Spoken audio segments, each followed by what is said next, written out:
আমি না দিশার থেকে অনেক কিছু শিখি। আমি আজ পর্যন্ত ওই খেজুর বিনুনি না কি বিনুনি বলে আমি করে উঠতে পারলাম না। ও সুন্দরভাবে করে। আবার এটাও নাকি ওনার পছন্দ যাকে হয়নি। চুল বাঁধা নিয়ে আমি কোনো সময় শেখাইনি যে এইরকমভাবে বাঁধো ওরকমভাবে বাঁধো, ও নিজেই শিখে গেছে ইউটিউব দেখে দেখে। তো যাই হোক, সকালবেলা উঠে পড়েছি আর আজকে ছিল মঙ্গলবার আর গোপালের সেবা হয়ে গেছে। গোপালকে তুলে দিয়েছি, খুব ঠান্ডা পড়েছিল এই জন্য কম্বলগুলো গায়ে চাপা দিয়ে রেখেছি। আর এই যে গোপালের গায়ে ব্ল্যাঙ্কেট ছিল তা না, দিশাও একদম বেরোতে চাইছিল না, ঘুম থেকে উঠতেই চাইছিল না। আর সকাল সকাল শুভজিৎ এনে হাজির করেছে ব্রেড। তো হ্যাঁ, পাতি বাংলা ভাষায় ওইটা শিখে বাটার লাগাতে গেছি আর হাতের অবস্থা এইরকম। তো সকাল সকাল টিফিন হয়ে যাচ্ছে, কারণ আমাকে আজকে তাড়াতাড়ি করে বেরোতে হবে।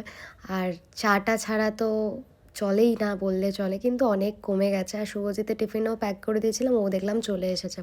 তো দুপুরের প্রসাদ পাওয়া হয়ে গেছে, গোপালকে তাড়াতাড়ি ভোগ লাগিয়ে দিয়েছিলাম। আর কাজ গোছানো কমপ্লিট, দিশাকে পড়াতেও চলে এসেছে। এখন আমি যাব রেডি হতে, কারণ আমাদের 4টার মধ্যে বেরোনোর কথা, তার জন্য। আর দিশা ওদিকে পড়ছে আর আমার রান্নাঘর পুরো ঝকঝকে হয়ে গেছে। গোপালকে বিস্কিট জল ওকে বলে সব দিয়ে বেরিয়ে পড়লাম, কারণ দিশার মঙ্গলবার ক্লাস থাকে, শ্রীরামপুরেও ক্লাস থাকে আর রামরাতলা। তো একদম গাড়ি চলে এসেছে। মঙ্গলবারটা হলে আমার কী যে বিরক্ত লাগে। এক তো মানে যেহেতু গাড়িটা আমাদের বাড়িতে থাকে, মানে বাবাকে মাকে টপকে আমাকে গাড়িটা আনতে হবে, আর আমাকে গাড়ি নিয়ে একা কোথাও ছাড়ে না, কোথাও। মানে ওই ড্রাইভার থাকবে, তুমি চালিয়ে নিয়ে যাও, কোনো ব্যাপার না, কিন্তু একা যেতে যায় না। আর সত্যি রাস্তার যা অবস্থা, মানে চোখের সামনে যা যা দেখি, তো আর ইচ্ছাও করে না। তো না, একটা বছর শ্রীরামপুরে আসা যাওয়া করেছি স্কুটি নিয়েই, কিন্তু তখন অতটা মনে হয় না, কিন্তু এখন যেন রাস্তা আরও দিন দিন বাজে হয়ে যাচ্ছে। তো যাই হোক, ক্লাস শেষ হয়ে গেছে, আমরা রামরাতলায় চলে এসেছি। আর এখানেও ক্লাস ঠিকঠাক মতনই ঢুকে গিয়েছিল। 8টা থেকে ক্লাস থাকে, ওর যেহেতু শ্রীরামপুরে ক্লাস করে আসে তো বলাই থাকে।